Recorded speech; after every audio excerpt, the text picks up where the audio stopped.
சான்றிதழ் தான் நாங்கள் செஞ்சுட்டு இருக்கோம். அதுக்கு மாநில செயலாளர் வேலூருக்கு வராங்க. வந்துட்டு போலீஸ்கார் போகிறாங்க.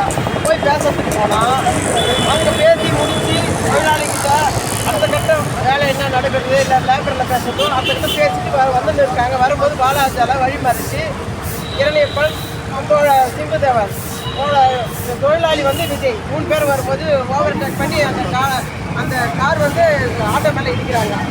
அந்த கார் வந்து இடிக்க வேண்டிய காரணமே அது அந்த தொழிற்சங்கத்துக்கு அந்த தொழிலாளி அந்த தொழிற்சங்கத்துக்கு ரீதியாக செயல்படுறவர் தான் வந்து இடிக்கிறாரு.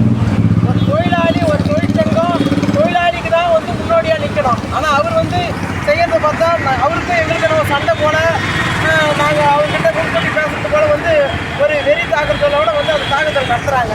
அந்த தாக்குதல் நடத்தி இவங்களுக்கே அதாவது 30 வருஷமாக ஆட்டோ ஓட்டுற தொழிலாளிக்கே இந்த மாதிரி ஒரு விபத்து இது வரைக்கும் நடக்க முடியாத அளவுக்கு இருக்கும்போது அந்த அதிர்ச்சிக்கு உண்டான ஃபோன் 6 மணி நேரம் கேட்டு ஃபோன் பண்ணுறாங்க. எங்களால் நில கொள்கை நிறுத்தோம் அப்படின்னும் போது எவ்வளோ கஷ்டமாக